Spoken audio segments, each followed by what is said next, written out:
The smell of burnt diesel and saltwater always made Mark feel a little sick, but today the air felt even heavier because of the silence between him and his father. They were 20 miles off the coast of Maine on the Sea Rover, an old lobster boat that had been in their family for 3 generations, and the engine was making a wet, slapping sound that Mark knew meant trouble. His father, Silas, was a man of very few words, most of them grunted through a thick beard that was more gray than black these days. He stood at the helm with his weathered hands locked onto the wheel, staring at the horizon where the blue water was turning a dark, bruised shade of purple.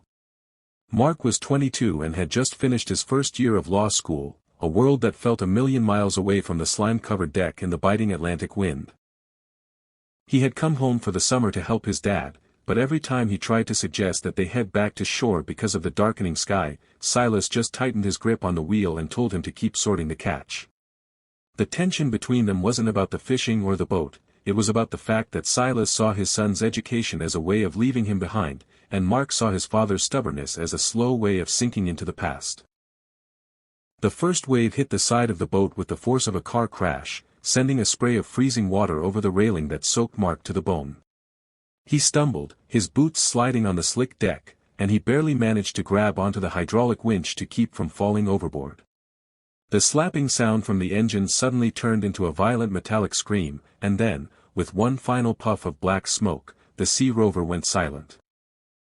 The loss of power was terrifyingly sudden, leaving them at the mercy of the rising swells without the ability to steer into the waves.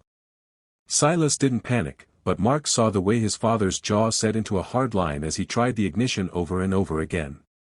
The only sound now was the wind whistling through the rigging and the heavy thud of the hull hitting the water. They were drifting into open water, the shore had long since vanished behind a curtain of gray rain, and the radio was emitting nothing but a steady, mocking hiss of static. Silas finally let go of the key, turned to his son, and told him to get the sea anchor ready, but Mark could see the slight tremor in his father's hands that hadn't been there 10 years ago. For the next few hours, the world became a blur of gray water and physical pain. Mark worked until his muscles burned, helping his father deploy the heavy canvas cone that was supposed to keep the boat's bow pointed into the waves so they wouldn't capsize. The ocean was no longer a place of business, it was a giant, churning machine trying to pull them under. Every time the boat rose to the top of a swell, Mark could see the true scale of the storm, with waves like rolling mountains capped in white foam. Silas led him down into the cramped, oil-smelling engine room, and they spent hours shoulder to shoulder in the dark, trying to bypass a fuel line that had cracked under the pressure. It was the closest they had been in years, their heads nearly touching as they worked by the light of a single, flickering headlamp. Mark watched his father's hands, thick, scarred, and covered in grease. And he realized how much of his father's life had been spent in this dark, vibrating box just to make sure Mark never had to live a life this hard. Silas didn't have the words to say he was proud of his son, but in the way he handed Mark the heavy wrench and trusted him to tighten the bolts, he was saying everything he couldn't put into a sentence. As the sun began to go down, the temperature dropped so fast that the spray began to turn into ice on the deck. They hadn't been able to fix the engine, and the batteries were getting low, meaning they would soon lose their emergency lights. They retreated to the small cabin, huddled together under a pile of old, damp wool blankets. The boat groaned and shrieked as it took the punishment of the sea, and for a long time, neither of them spoke. Mark finally asked his father if he was scared, and Silas looked at him with eyes that seemed to hold the weight of every storm he'd ever survived. He told Mark about the time his own father had been lost at sea during a blizzard in the 70s, and how he had spent his whole life trying to build a boat that could never be broken. He admitted that he was wrong to be angry about the law school, that he just didn't know how to be a father to someone who didn't need to know how to fix a diesel engine to survive. Mark reached out and put a hand on his father's arm, feeling the rough fabric of his coat, and told him that he'd always need him, no matter what he did for a living. They sat there in the dark, two men who had spent years building walls between them, finally finding a way to take them down while the ocean tried to tear their world apart. By the middle of the night, the storm reached its peak, and a rogue wave slammed into the cabin glass, cracking the thick, reinforced pane. Water began to pour in, a freezing torrent that threatened to flood the electrical system. Silas jumped up, grabbing a piece of plywood and a hammer, and told Mark to hold him steady while he tried to patch the leak. It was a suicide mission, the boat was tilting at a 45-degree angle, and the deck was a sheet of ice. Mark grabbed his father's belt, anchoring himself to the heavy table bolted to the floor, and watched as Silas fought the wind and the water to seal the window.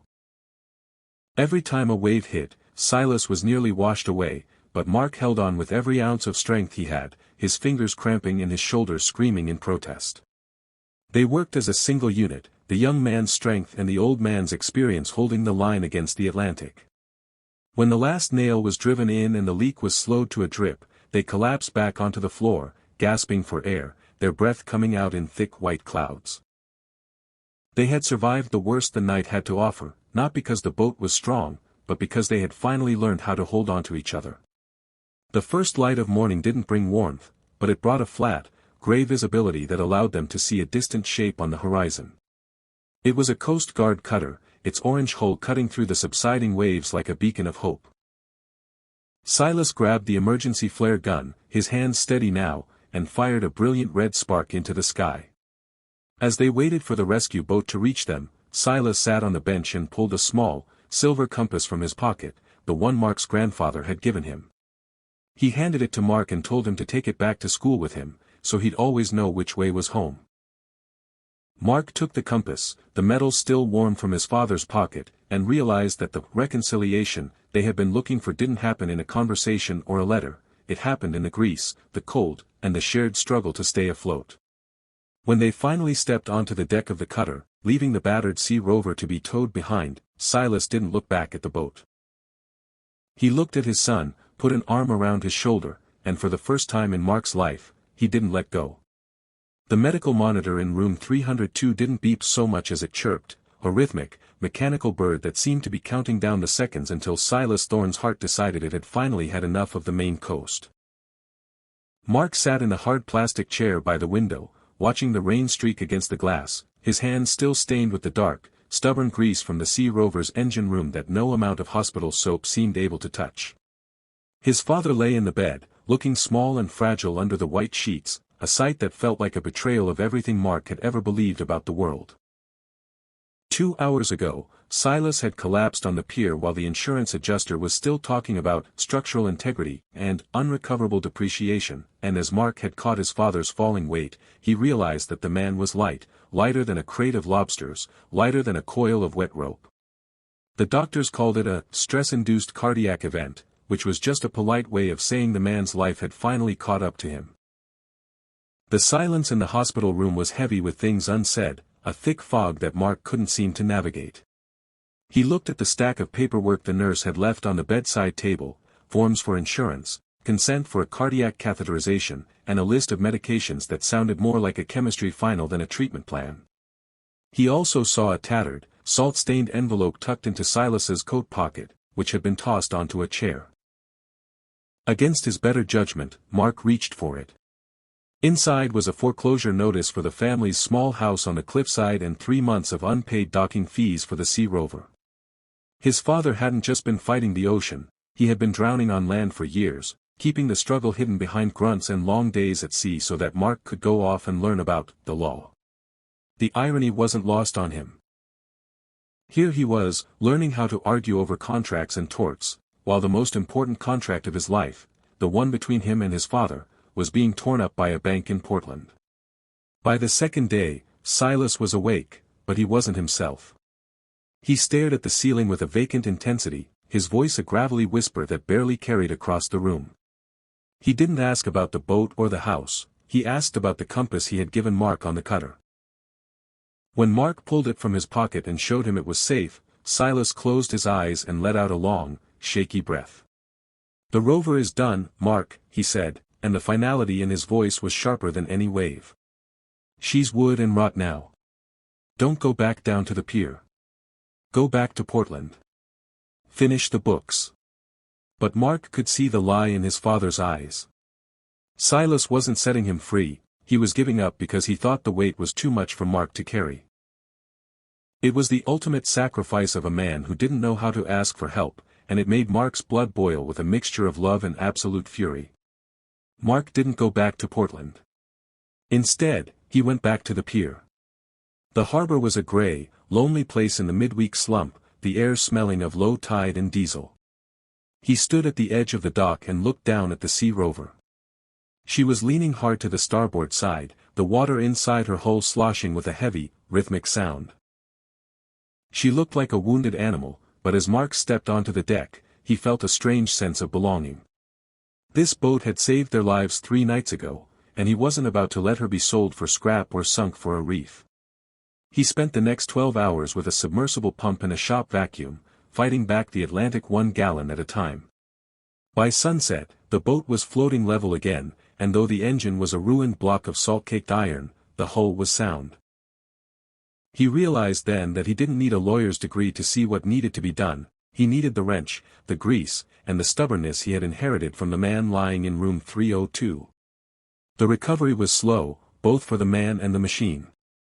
Silas was released from the hospital a week later, but he was a shadow of the captain he had once been. He sat on the porch of the house, wrapped in a blanket, watching through binoculars as Mark spent every waking hour down at the dock. Mark had used his tuition money for the next semester to buy a rebuilt diesel engine from a salvaged tugboat in Gloucester. It was a gamble that felt like jumping off a cliff, but as he hauled the heavy iron block onto the deck using a borrowed crane, he felt a clarity he had never found in a courtroom. He was rebuilding a life, not just an engine. Neighbors started to notice, old fishermen who had known Silas since he was a boy. They didn't offer words of encouragement. They offered a hand with a heavy gasket, a spare roll of fiberglass tape, or a bucket of bottom paint.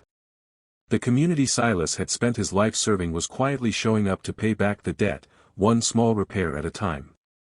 One evening, Silas made the slow, painful walk down to the pier.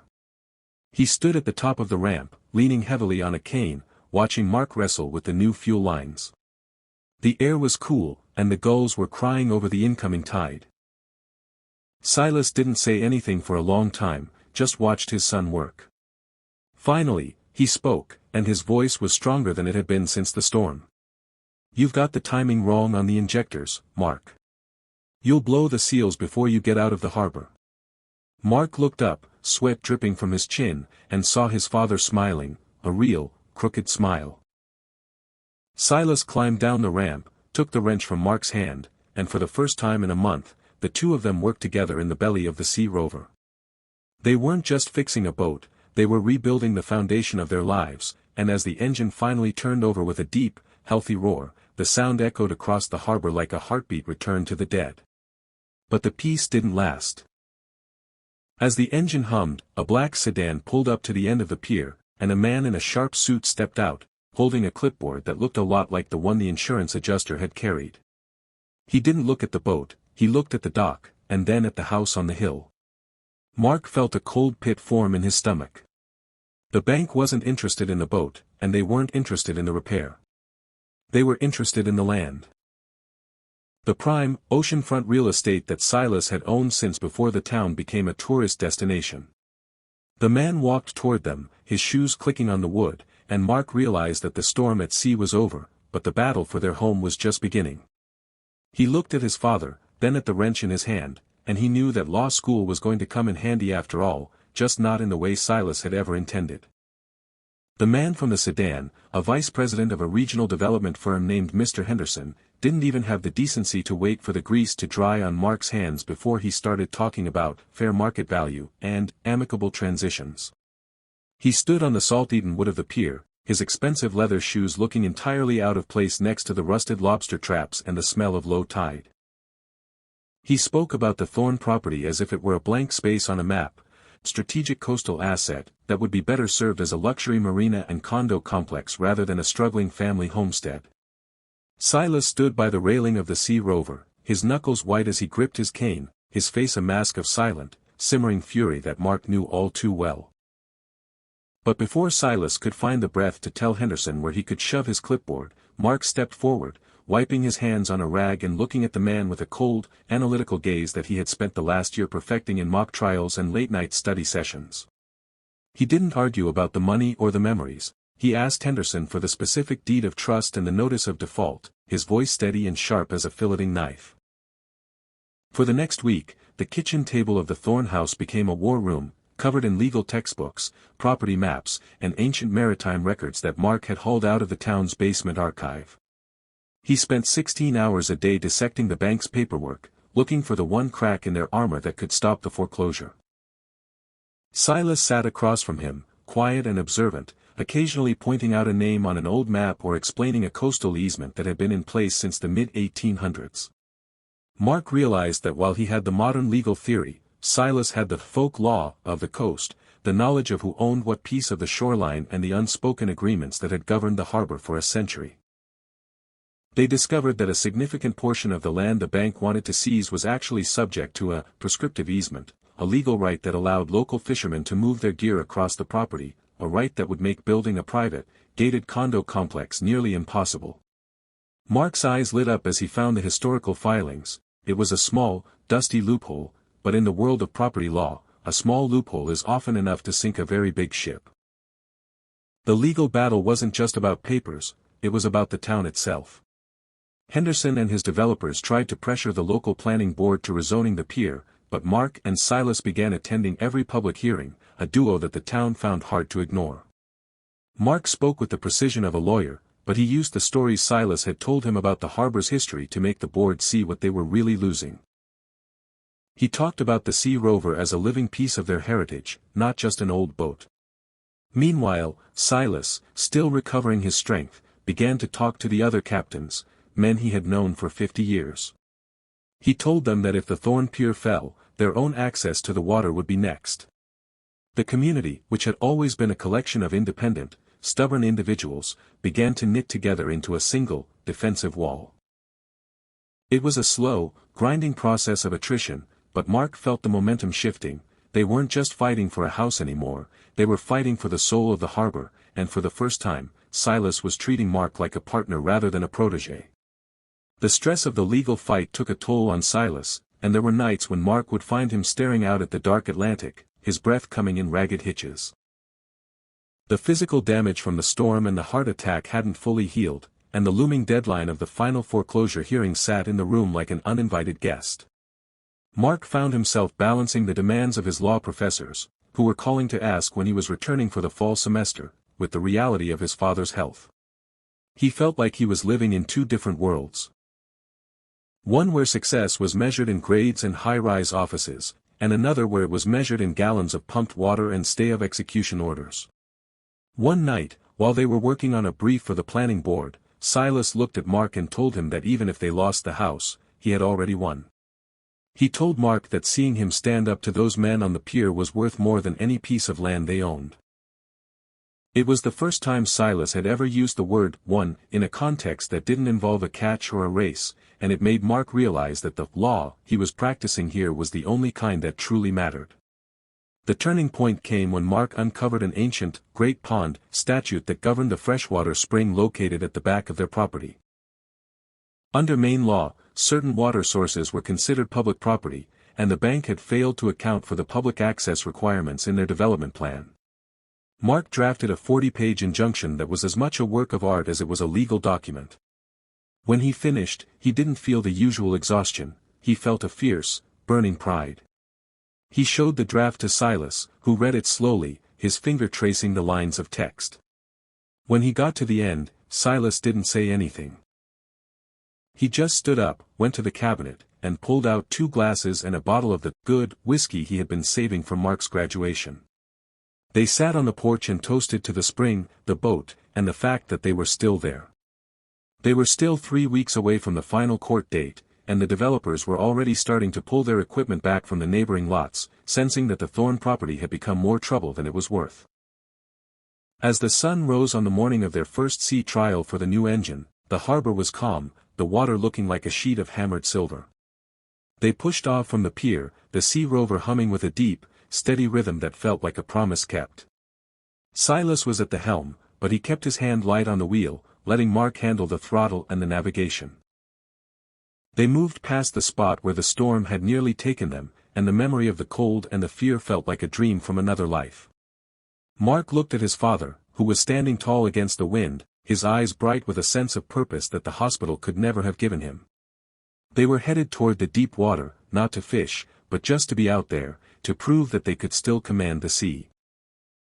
Mark knew that the bank would keep fighting, and that he would eventually have to go back to Portland to finish his degree, but he also knew that he would never truly leave this boat or this man behind.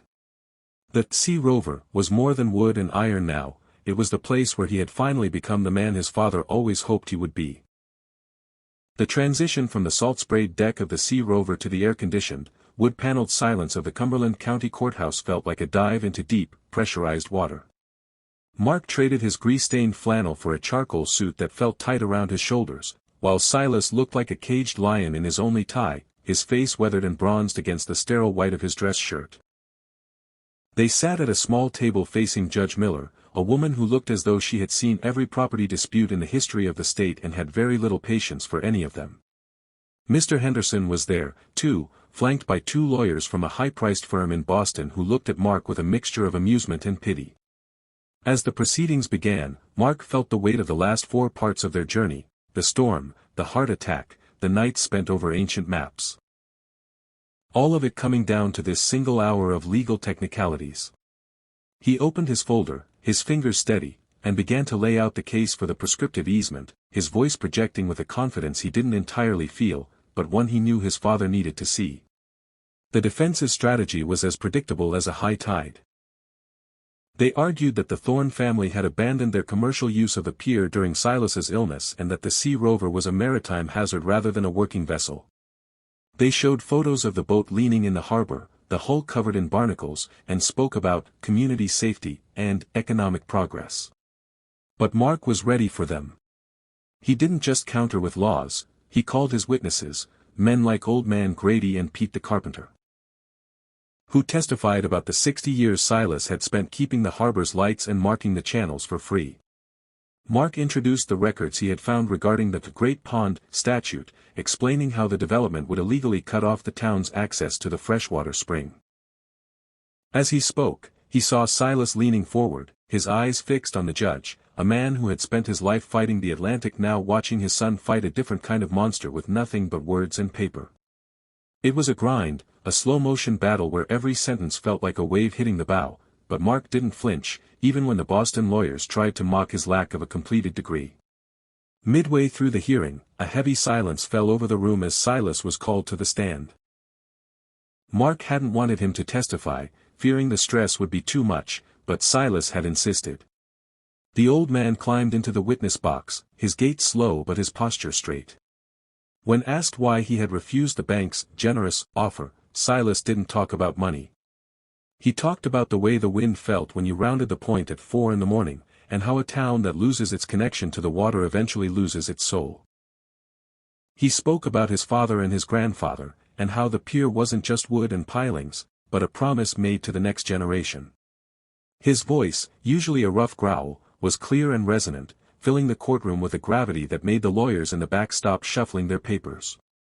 For a moment, the room wasn't in Portland anymore, it was on the deck of a boat, and everyone in the room could feel the spray of the sea. It was a performance that no lawyer could have coached, and Mark realized that while he provided the logic, his father provided the heart. The judge didn't rule immediately, ordering a 10-day stay to review the historical documents Mark had submitted, but the atmosphere in the hallway afterward was noticeably different. Henderson didn't look so smug, and the Boston lawyers were already on their phones, likely telling their clients that this simple foreclosure had turned into a public relations nightmare. Silas and Mark walked out into the bright afternoon sun, the air in Portland smelling of exhaust and hot pavement, a far cry from the cool breeze of the harbor. Silas leaned on Mark's arm, his face pale but his eyes bright. He told Mark that he wanted to go home. Not to sit on the porch, but to take the Sea Rover out one more time before the season ended. Mark started to protest, thinking of the doctor's warnings, but he saw the look in his father's eyes and knew that for Silas, the risk of the sea was nothing compared to the risk of being still. They drove back to the coast in silence, the tension of the courtroom slowly being replaced by the familiar rhythm of the road. When they arrived back at the harbor, they found a small crowd of local fishermen waiting for them. Word of the hearing had spread, and there was a crate of fresh lobsters and a gallon of cider waiting on the pier. It was a quiet show of solidarity, the kind of gesture that meant more than any legal victory. Mark and Silas spent the evening prepping the boat, the new engine purring with a deep, content sound that seemed to vibrate through the very planks of the pier. As they worked, Mark realized that the law wasn't just what was written in the books, it was the set of unwritten rules that kept people together when the world tried to pull them apart. He looked at the house on the hill, which was still under the threat of the bank, and then at the boat, which was his father's true home. He knew that whatever the judge decided, they had already accomplished something that Henderson and his developers would never understand. They had proven that some things are simply not for sale. That night, the sky was a deep, velvet black, and Silas sat in the wheelhouse of the Sea Rover, his hand resting on the throttle as they drifted just outside the harbor mouth. The water was calm, reflecting the stars so perfectly that it felt like they were floating in the middle of the galaxy. Silas turned to Mark and admitted that he was tired, not just hospital tired, but the kind of tired that comes from a life well lived. He told Mark that he wanted him to go back to school in the fall, regardless of what happened with the pier. He said that Mark had a gift for the fight, and that the coast needed more people who knew how to use the law as a shield. Mark looked at the compass in his hand, the one his father had given him, and felt a profound sense of peace. The true story of their summer wasn't about the storm or the bank. It was about the moment they stopped being a captain and a deckhand and started being two men who finally understood each other. As the first light of dawn began to touch the horizon, they headed back toward the pier, ready to face the final part of their journey with the knowledge that the foundation they had built was finally, truly solid. The decision arrived on a Tuesday afternoon, tucked inside a thick, cream-colored envelope that looked far too small to hold the weight of a three-generation legacy. Mark found it in the mailbox at the end of the driveway, the paper feeling heavy and cold against his palms. He didn't open it on the porch. Instead, he walked down the steep, wooden stairs to the pier where Silas was busy greasing the hinges on a stack of lobster traps. The sun was low in the sky, casting long, golden shadows across the deck of the Sea Rover, which sat level and proud in the water, her new engine ticking quietly as it cooled. Silas didn't look up as Mark approached, but the rhythm of his work slowed, his shoulders tensing under his salt-faded flannel. Mark sat on a piling, the sound of the water lapping against the hull the only thing breaking the silence. He tore the envelope open with a steady hand, his eyes scanning the dense, legal prose of Judge Miller's final decree. It wasn't a total victory, the bank still held the primary mortgage, and the debt hadn't vanished, but the judge had upheld the prescriptive easement in its entirety, ruling that the public and historical character of the Thorn Pier was a protected maritime asset. The development firm's plan was effectively dead, as they could no longer guarantee the private, exclusive access their investors demanded. The fallout from the ruling was swift and final. Without the ability to build the luxury condos, the development firm pulled their offer, and the bank, now holding a property that was worth far less to them as a vacant lot than as a functioning business, was suddenly much more open to the restructuring plan Mark had drafted. They worked out a 10-year repayment schedule that was lean but manageable, provided the Sea Rover kept bringing in a steady catch. Silas took the news with a simple, sharp nod, his eyes lingering on the horizon where the first stars were beginning to blink into existence. He didn't celebrate with a shout or a grand gesture, he simply reached into the trap he was working on, pulled out a rusted bolt that had been stuck for months, and tossed it into the harbor. For Silas, the victory wasn't in the legal language or the restructured debt, it was in the fact that he could still wake up tomorrow morning and smell the salt air from his own porch. He looked at Mark, really looked at him, and for the first time, he didn't see a son who had run away to the city, he saw a man who had used every tool at his disposal to defend the ground they stood on. As the leaves began to turn to fire orange and deep crimson across the main hills, the reality of the fall semester began to loom over the house. Mark spent his final week in the harbor winterizing the boat, a process that felt more like a ritual than a chore. He and Silas worked in a comfortable, synchronized rhythm, rarely needing to speak to know what the other was doing. They spent one last afternoon testing the new diesel engine, pushing the Sea Rover out past the breakers and into the open Atlantic. Mark watched the tachometer, noting how the new power plant handled the displacement. He calculated the efficiency of the new engine using the basic propeller law, realizing that at their new cruising speed, they were saving nearly 30% on fuel costs, and he explained to Silas how keeping the RPMs just a hair lower would extend the life of the injectors by years. Silas listened with genuine interest, nodding as he gripped the wheel, realizing that Mark's book learning wasn't just for courtrooms. It was a way to make their way of life sustainable in a world that was becoming increasingly expensive. The night before Mark was set to drive back to Portland, they sat on the pier with a small fire burning in a rusted steel drum. The air was crisp, smelling of wood smoke and the incoming tide. Silas reached into his pocket and pulled out a small, leather-bound ledger, the captain's log of the sea rover that had been started by Mark's grandfather in 1952. He handed it to Mark, the cover worn smooth by decades of calloused hands. Silas told him that he wanted Mark to keep the records for the business from school, the taxes, the permits, the legal filings, while Silas handled the water. It was a formal partnership, a way for Mark to stay connected to the pier even while he was miles away in a library. "You're a different kind of captain, Mark," Silas said, his voice a low rumble against the sound of the crackling fire. "I know the tides, but you know the wind. We need both to stay off the rocks." Mark took the book, feeling the weight of the history inside it, and promised that he wouldn't let the records fall behind. The drive out of the valley the next morning was different than the one a year ago. Mark didn't feel the same sense of relief or the urge to put the mountains in his rearview mirror as fast as possible. He stopped the car at the top of the rise, looking back down at the harbor.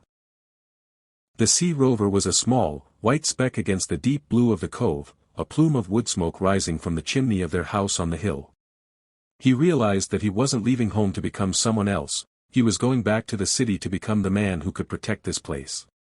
He had a foot in both worlds now, the grit of the deck and the precision of the law, and he knew that the two weren't as different as he had once thought.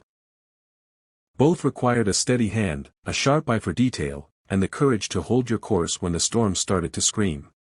He reached into his pocket and felt the silver compass Silas had given him, its needle pointing steadily toward the north, and he smiled, knowing exactly where he was going and, more importantly, exactly where he belonged. The Thorn Pier stayed in the family, a stubborn outpost of history in a changing world.